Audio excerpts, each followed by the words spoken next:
Ladies and gentlemen, welcome to another edition of In the Pit with Lobo Tigre. My victim of the day, or my guest this time, is Rick Rule. I figured fair is fair. He kind of grilled me last time he interviewed me, and it's my turn.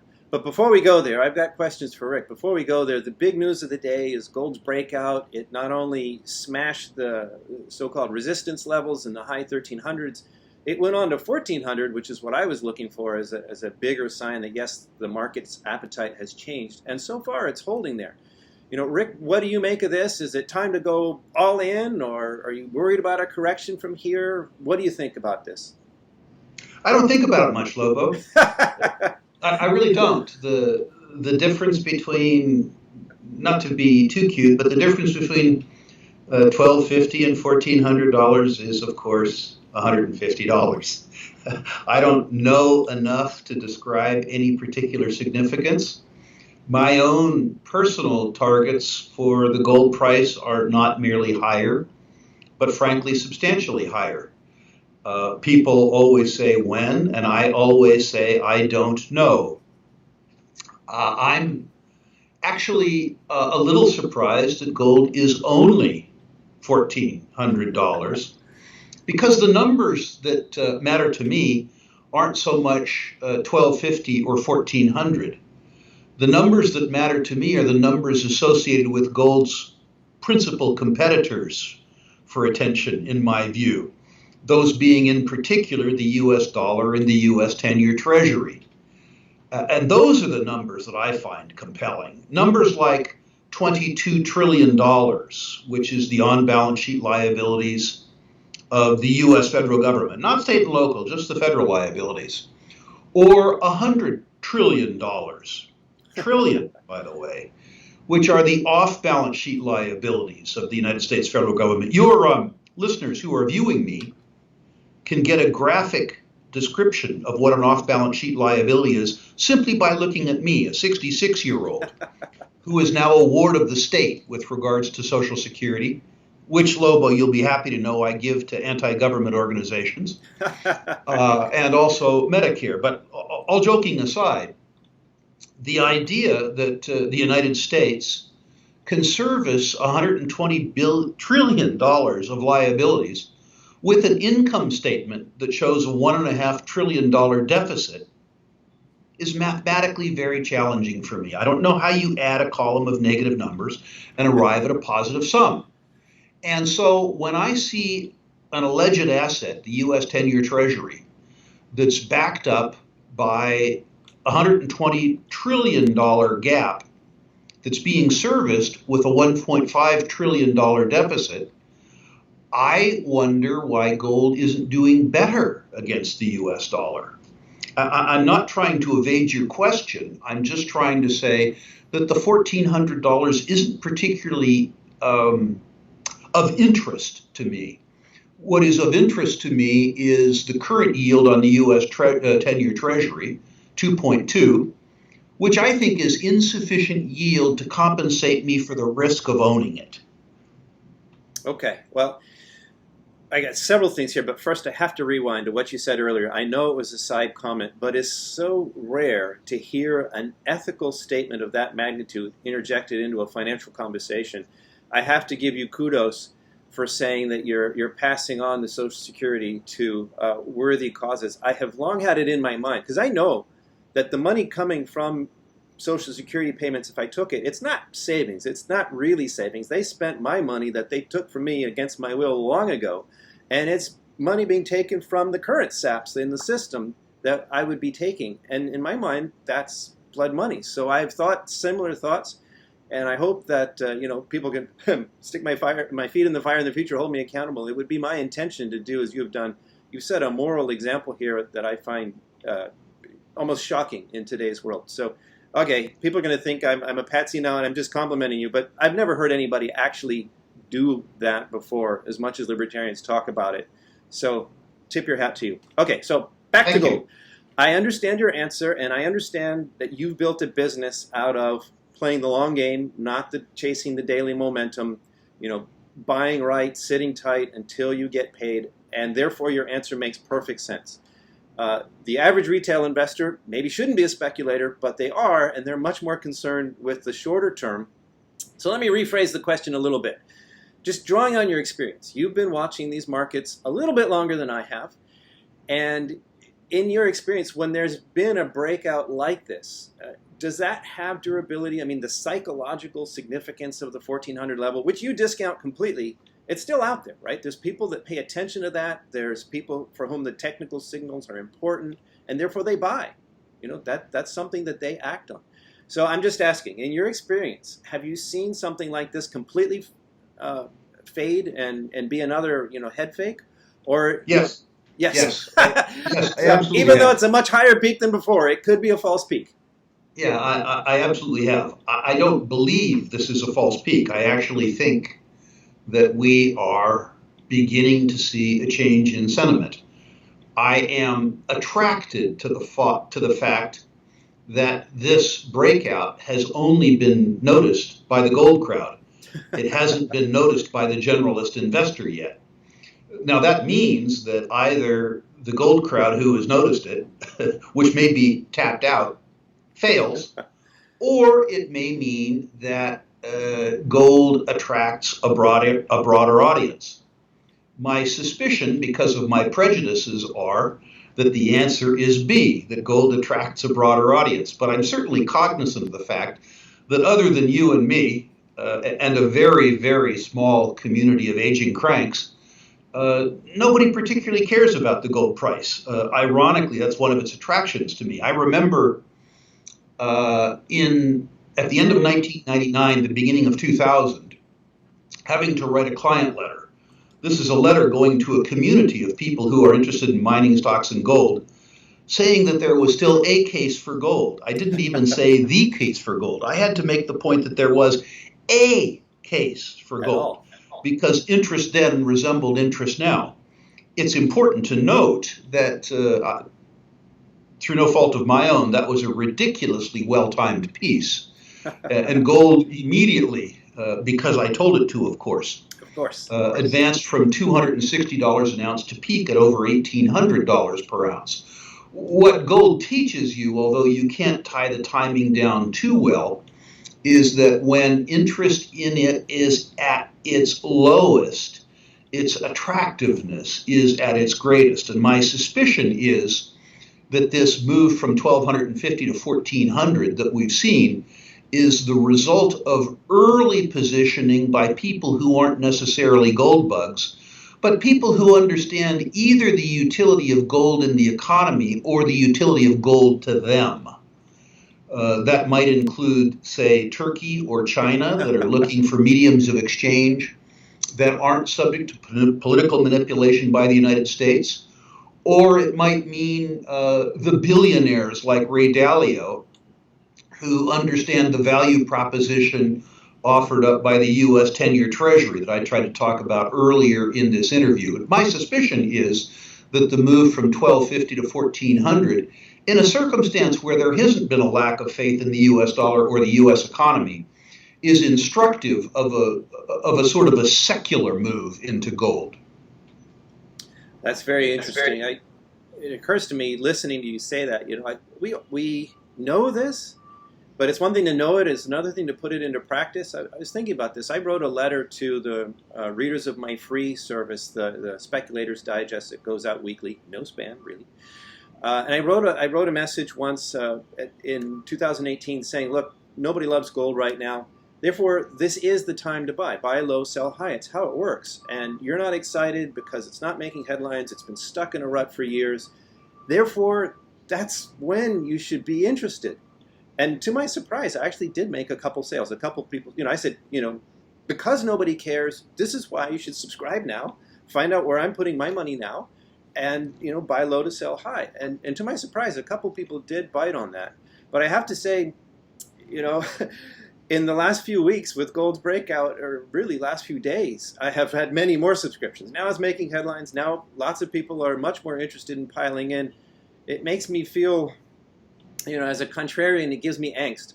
On the other hand, as you say, 1,400, that's really peanuts to where the liabilities that you mentioned early in the interview should take the price of gold in time. So I can't say it's too late, but the contrarian in me wants to say, why didn't you listen earlier?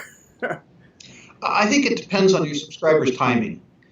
If your subscribers are looking for immediate gratification, that is, if they're looking at what they think is the inevitability of a near-term upside with gold having broken out from 1250 to 1400, they may be disappointed. I'm not saying they will be disappointed. I'm not smart enough to tell you. If those same subscribers are thinking about the sanctity of their portfolio over 5 years, they are almost certainly correct.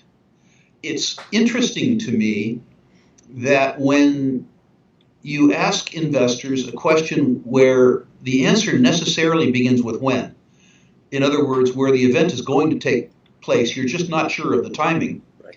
that investors shy away from that question in favor of a question where the answer begins with if. Yes, exactly.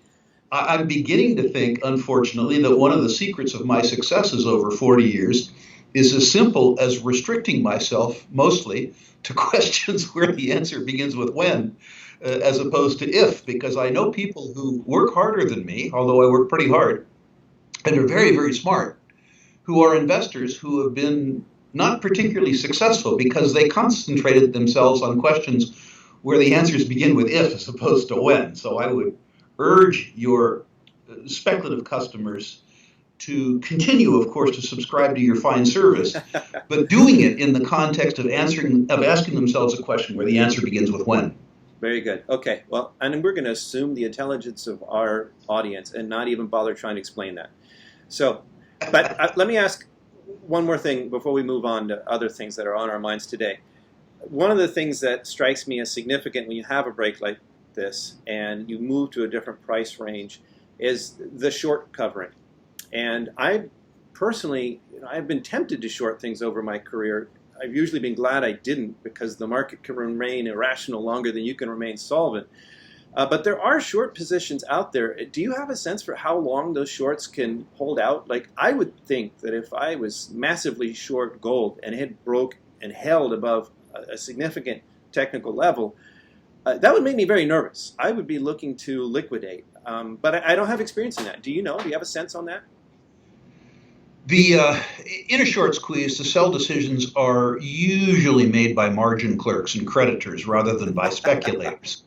Okay. And the patience of margin clerks is in direct correlation with the VIX, the volatility index. If you see the VIX above 20, which I suspect you will in the next 90 days, you will see the patience that the margin clerks exhibit with regards to shorts being really, really, really contracted. Ironically, I don't think that you will see short covering decisions being made so much as a function of the momentum or the technicals in gold, as you will the perceived risks in the big financial institutions as exhibited by the VIX. A VIX that holds above 20 for any substantial period of time changes an awful lot of financial relationships between institutional facilitators, the Goldman Sachs and the Merrill Lynch's of the world, and investors. If you saw the VIX above 20, I think you'd see very aggressive short covering, voluntary or involuntary. Well, that's very interesting. We'll have to keep an eye out for that. All right, before we move on from precious metals, I want to ask you about silver. I wrote a very brief and simple article the other day, just charting it, showing how repeatedly silver lags behind gold when gold breaks out and then catches up, and more than catches up with gusto. And you commented on that. But I wanted to ask the contrary case. Is there, with silver's industrial side, is there a chance that if the global economy is slowing, I know my answer to this, but I'm going to ask you for yours. The global economy is slowing, people are worrying, China maybe is in bigger trouble than it admits.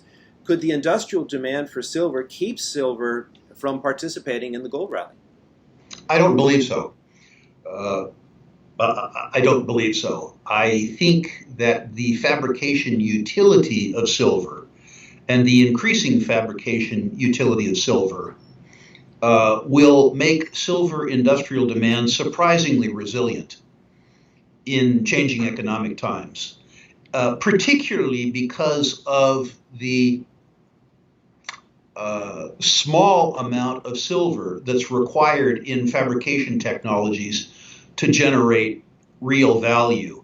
It's estimated, as an example, on a solar panel, that the amount of silver that's required to sell a $1,000 solar panel is about $5. Let's say that the silver price doubled. It wouldn't impact the finished price of the solar panel. A different use for silver is as a germicide, increasingly as a germicide in medical applications, both by way of services and also by way of potions. The demand for silver in these industrial applications is growing really fairly rapidly, as can be seen by the increase in demand for industrial applications for silver in toto. But what's really important is the low price of silver as a component in the finished price of the product. Right. So my suspicion is that we could see a slowdown in industrial demand that would perhaps be much more dramatic in the case of something like nickel or copper or coal or oil. But in the context of materials like platinum, palladium, and silver, where the price of the commodity is much less impacted or impacts the finished price of the product less, I think you'll see surprising resilience. That's very interesting. I understand that. That's not what I thought you were going to say. I thought you were going to say, well, if the economy is slowing, you're going to see less demand for industrial minerals at large, and most silver is a byproduct. So you could actually see supply destruction at a time where the investment demand goes north, which could put a real squeeze on silver. But I'll take your answer. That's good too. I think that that's a good observation. I think it's less easy to understand than simple utility. And I've found if I constrain myself to questions of utility, although in the near term I'm often wrong, maybe generally wrong, in the longer term I'm generally right. Okay, fair enough. So you mentioned the PGMs, and I have to ask, we've actually been on different sides of the palladium trade for a little while here, though I did get the logic early on. I have to say, before I left Casey Research, we put a couple of palladium plays in place, and those worked out eventually. But now, you've got all this topsy-turvy stuff going on in the economy. That worries me about China. That worries me about a major source of palladium demand. How long? I mean, palladium is no longer cheap, and apparently the substitutability has changed. Like the science and the use has actually changed enough so that going back to platinum is not a quicker, easier, or perhaps even in many cases desirable thing at all. So that gives durability to the palladium bull that I wasn't expecting. But still, if China goes into reverse, it's hard for me to see palladium holding up, $1,500 an ounce or whatever it is at the moment. What's your view on that? On the demand side, I agree with you. The speculator's case for platinum and palladium isn't on the demand side, though. Well, maybe for platinum it is. It's on the supply side. Palladium, from a practical point of view, comes from three places. Zimbabwe, which is a wreck, a total wreck. By the way, they've gone back to the Zim dollar. Yeah, I noticed that. South Africa, which is a developing wreck, and Russia, which is strangely recovering. But the possibility of supply shocks from any of those three destinations is very high. And again, given the utility of palladium, if the price of palladium were to double in the near term, I think it would have absolutely no impact on demand, because the cost of the palladium input necessary to sell the finished product that's made from palladium is extremely low. In a catalytic converter, as an example, at today's lofty palladium prices, you're talking about something like $140 or $150 worth of palladium to sell a $35,000 car. Let's say, just for fun, that the palladium price doubled. Would it impact the purchase price of a car? given the utility of palladium. We know that palladium is used for catalytic converters. You don't see a lot of long-haired kids at Berkeley with protest signs saying, more smog, more smog, more smog. So the idea that you're going to continue to have personalized transportation on a global basis that doesn't include platinum and palladium is extremely low. Well, So you do see I those think kids saying more electric, and there'd be no yeah, catalytic converter. of course. And 25 years from now, that'll be a problem. Of course, for heavy applications and long haul applications, railroads, over the road transport, the vehicle of the future may well be a fuel cell vehicle rather than an electric vehicle. Electric makes sense for short hauls in light vehicles. It makes much less sense for over the road heavy transport, for rail. And to the extent that the alternative vehicle demand was fuel cell dependent, that would, of course, be good for platinum and palladium. But now we're getting well out of the realm of when and way into the realm of if. That was going to be my next thing. That sounds more like an if question. If the speculation here is supply disruption, that's an if question. Or yes, are you convinced it's a when question?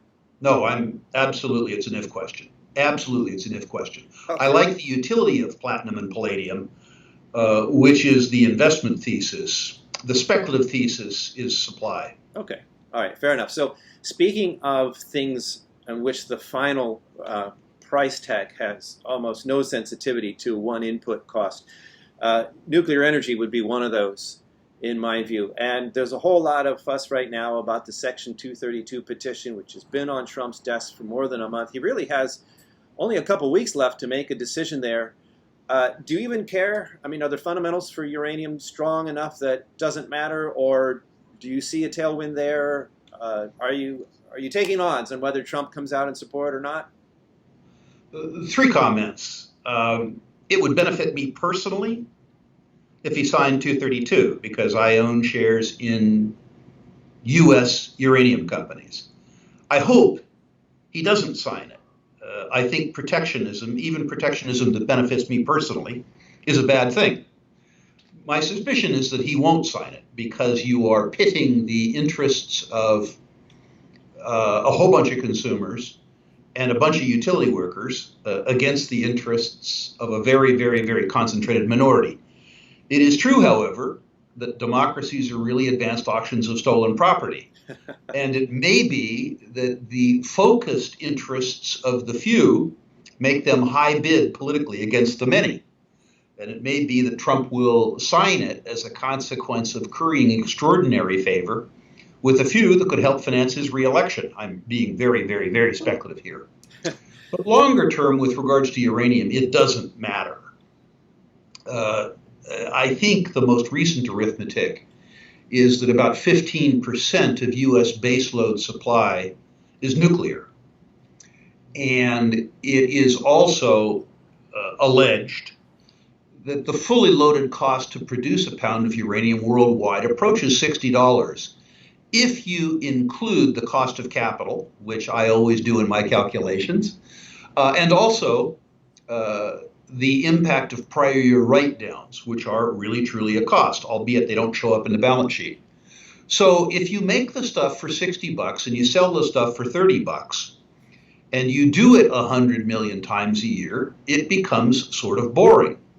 My thesis is that over 5 or 6 years, either the price for uranium approaches the cost to produce it, or uranium becomes unavailable. And uranium that was unavailable would take out 15% of baseload generating capacity in the United States, which I don't think is going to happen. Now, does it have to go to 60? Would 50 work with the existing investments, capital investments we've made in uranium? Could we get by on cash costs as opposed to fully loaded costs? Sure. Then you have to ask yourself, what would happen to the price of uranium stocks if the price of uranium itself went from $27 to 40 or 45 or 50? And I look forward to the answer to that question. Fair enough. Okay. And we are again going to assume the intelligence of our readers and not spell that out because that's a very clear case. Just wanted to touch base on that because it's an imminent trigger that a lot of people are looking forward to. I like your long-term answer. And by the way, full disclosure, I have, I think, a very similar portfolio of U.S. assets. Another commodity, vanadium, was all the rage last year, headlines, and there's the longer-term vanadium flow battery energy storage argument, but then there's the nearer-term Chinese rebar standards increase reset on the price. Do you believe either of those, and do you think vanadium prices find a new stable price higher than before, or is it all a flash in the pan and it goes back to where it was before? I think vanadium is a good trading opportunity. It's a commodity that most people haven't lost money on before. So they aren't skeptical of the story. You can show up at a conference with a picture of some stainless steel product and a pretty girl, and people aren't immediately wary because they haven't lost money on it. Perhaps they can't even spell it, which is always useful in terms of speculation. In terms of a price markedly higher on a long-term basis than today's price, if you have any kind of stability in South Africa at all, that won't occur. The Bushveld is one of the world's great vanadium sinks. And the idea that there would ever be a supply shortage of vanadium in your children's lifetime is highly unlikely.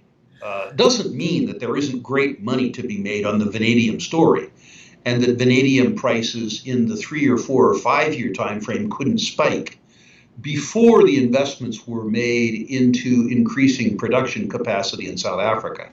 But the idea that there's any longer term supply threat to vanadium is only really a function of political risk in South Africa. Well, and we know that there are uranium producers that have just sent the vanadium out to tailings because it wasn't worth it. It's not a rare particular occurrence. Isn't. Okay, all right, moving along. Oil patch. I know you cut your teeth there. The oil sector is much in the news with people blowing up tankers in the Middle East and the U.S. blaming Iran. Nobody else really believing the U.S. Yeah. My take is that these kinds of things, these political causes for prices to rise, tend to be pretty temporary, and then things go back to how they were. What's your take? Is political risks a stable enough thing for oil to stay here, or are the shale producers in the U.S. going to whomp OPEC again, and it's just going right back down? Your point with regards to politics and oil is extremely pertinent. It's been proven over 40 years, with the exception, of course, of the early 70s and the Arab oil embargo, where temporary was 5 or 6 years, and the response was 800%. I would say, with the exception of a shooting war in the Straits of Hormuz, that politics are much less important to oil than people believe. OPEC is extremely successful at raising oil prices when they want to go up of their own volition. And other than that, probably fairly useless. What I think you need to know about oil is that, similar to uranium, the total cost to produce oil worldwide on an all-in basis is around $60 a barrel. So when you see oil at $40 a barrel and the Economist magazine says it's going to go to 10, you know the Keynesians screwed it up again. If you're losing $15 a barrel, 100 million times a day. In other words, if the industry is losing $1.5 billion a day, they begin to defer sustaining capital investment, which pretty immediately begins to reduce the availability of supply, and the price goes up. If the price scoots up to $75, pardon me, and the Economist turns around, when the industry is making sort of 50% operating margins, you know that the price is likely to fall again. Again, with the exception of a shooting war in the Straits of Hormuz, which would change a lot of things. Remember, that's an if question, not a when question. 2 more comments that I think will interest your listeners about the oil and gas business. One, the conjunction of technologies and law that has made the U.S. recovery so important is still with us. We get better and better and better in the United States and to some degree in Canada of combining three-dimensional seismic and pretty soon four-fold seismic, directional drilling, multi-stage fracturing. We're getting more and more and more oil out of deposits and gas out of deposits that we couldn't extract it from. But that's a capital intensive business. And if you believe that interest rates are artificially low and could rise, what you'll see is that higher cost of capital impacts the economics of those shales very, very, very dramatically. So think oil supply, at least marginal oil supply, partially as a function of the cost of capital, which means there's some risks there. I've been thinking that, sorry, jump in. I've been thinking that really more than, whatever politics might flash on the headlines, it's really about interest rates. The U.S. producers have had access to historically, extraordinarily low cost of capital. And the moment that changes, I think that changes everything.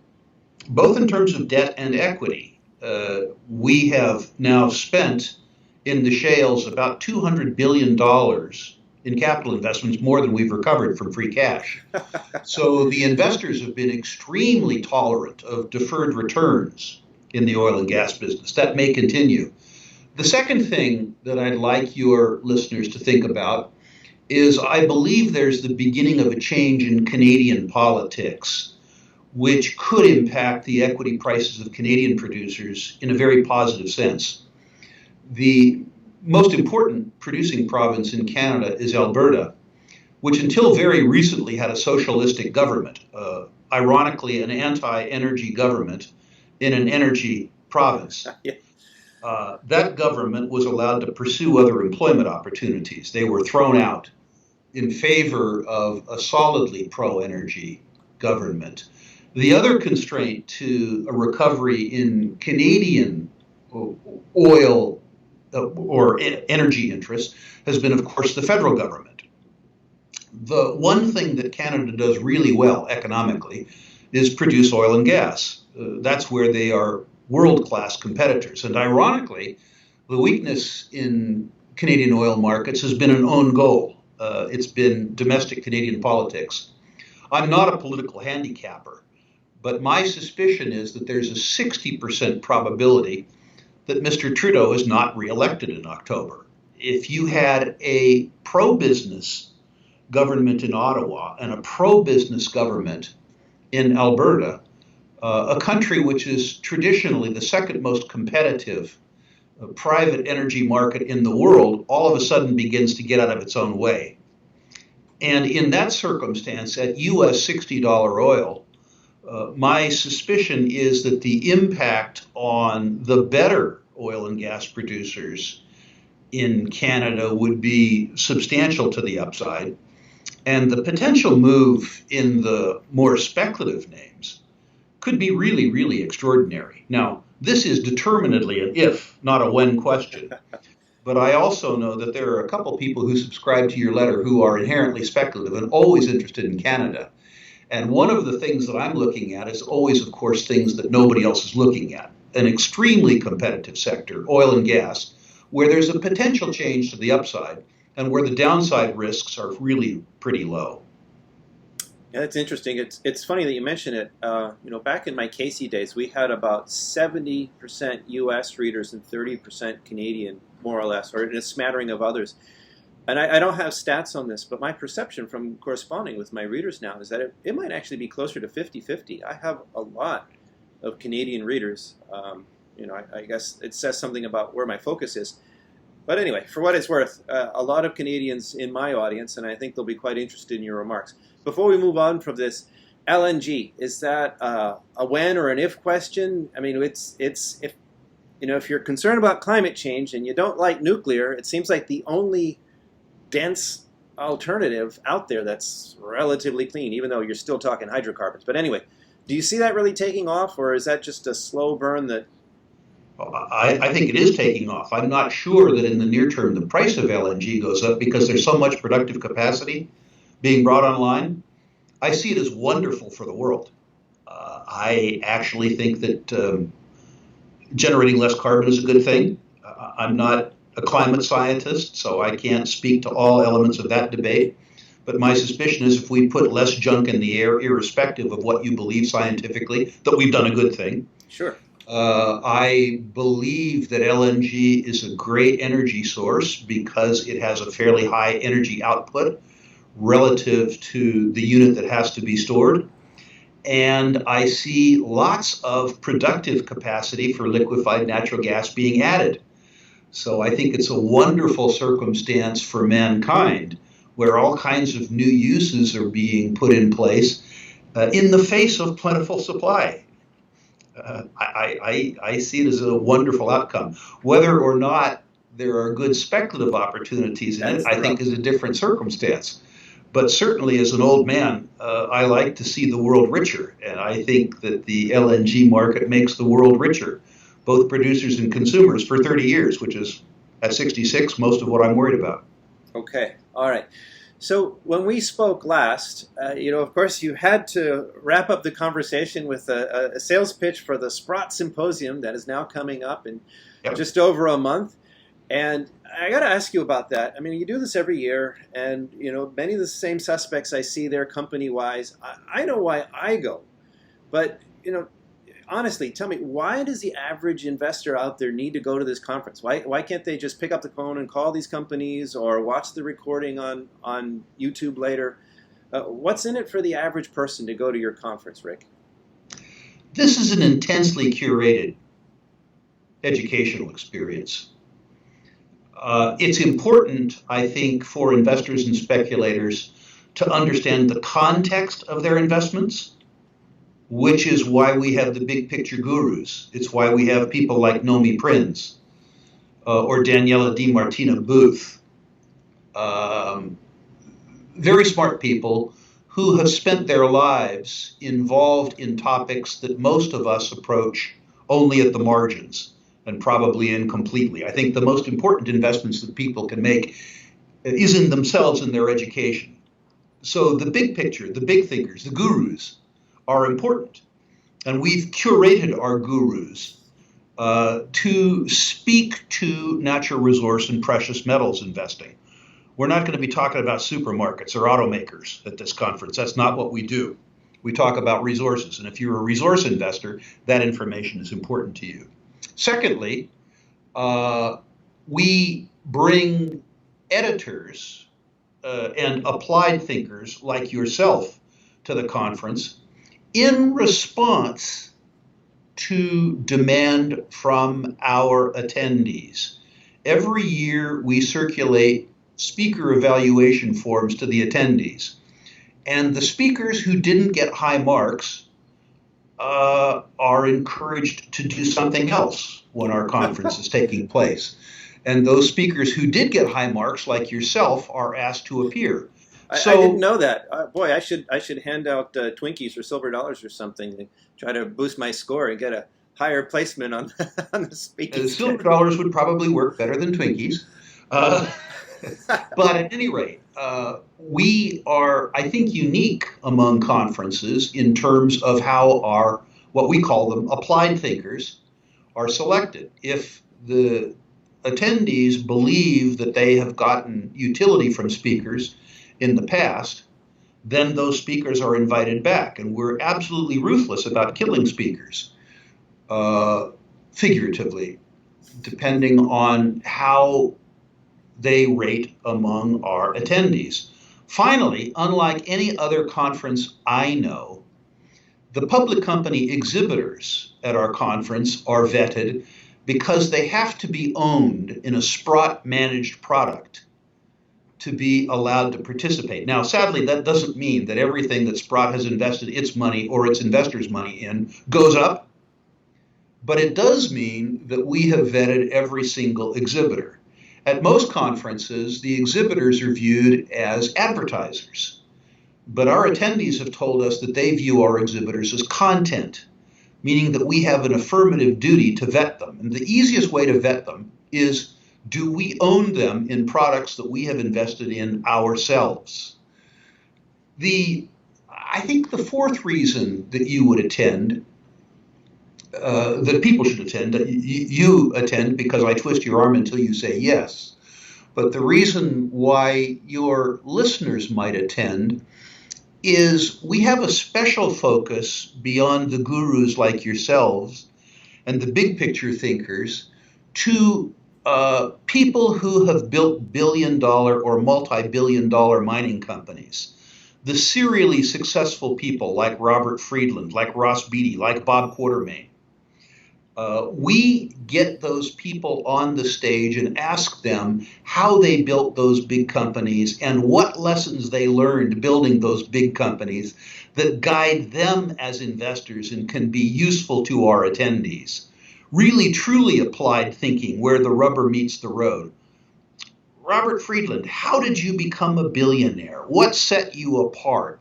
How did the lessons that you learned becoming a billionaire impact the way that you invest in other people's companies? And what lessons did you learn that could be appropriate to our crowd? Beyond that, we ask the same questions to successful entrepreneurs in their 30s and 40s, the people who we hope will become the Robert Friedlands or the Bob Quartermains in coming decades. One of the criticisms, of course, of buying the big names now is that you're paying retail prices for them.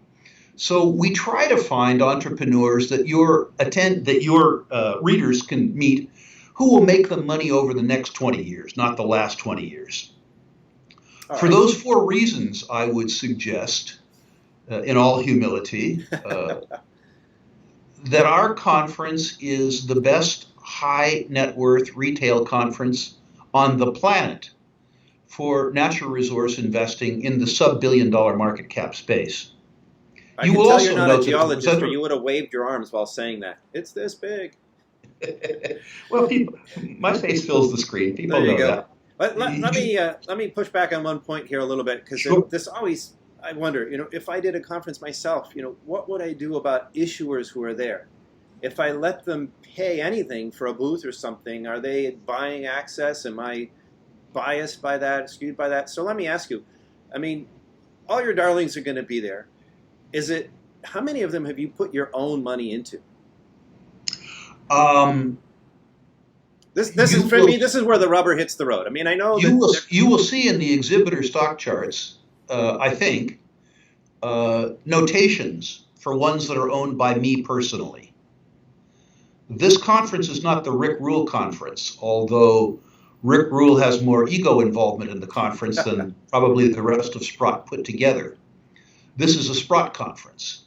So every exhibitor in place will, at least at the time that they send us a check or ask to be admitted, been owned in a product that is managed by Sprott. And there is no Sprott managed product that doesn't have a Sprott or Sprott partner investment. So every single exhibitor is owned by some part of Sprott. That isn't to say all by me necessarily. And I don't want to suggest, unfortunately, that a company that's owned by Sprott is necessarily going to go up in price.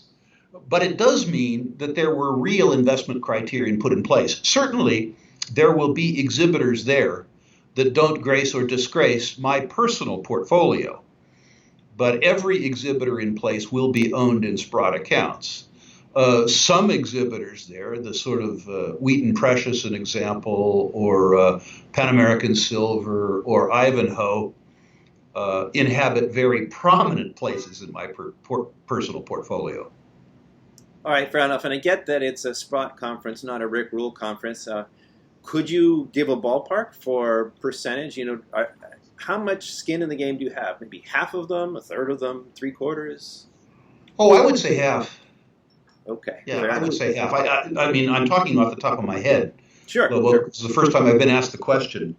But there are sort of core exhibitors in the conference that are attracted to the conference as much by Rick Rule as they are by Sprott.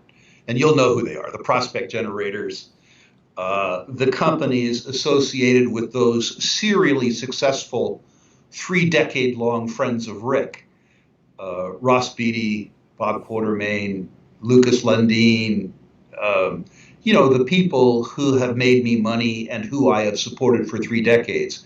They're going to be there as much for Rule as for Sprott. Okay. Well, one more question on this. I mean, I get the skin in the game answer. I'm good with that.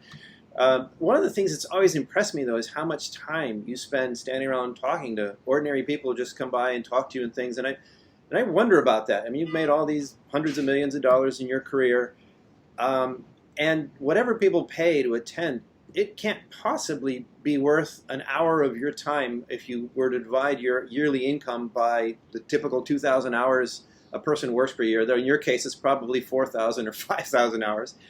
What's in it for you? Why do you do this? You work your ass off during these conferences. That's a technical term. Is it really worth your time? Why do you do this? Three answers to that question. The first is I enjoy it. I'm not one who particularly enjoys most topics of conversation that other people engage in. I don't care about sports. I don't care about popular culture. The weather is worth maybe 2 minutes. But I love talking about investing and speculating. I absolutely love it. And so I enjoy the sort of mental chess game that goes on at a conference.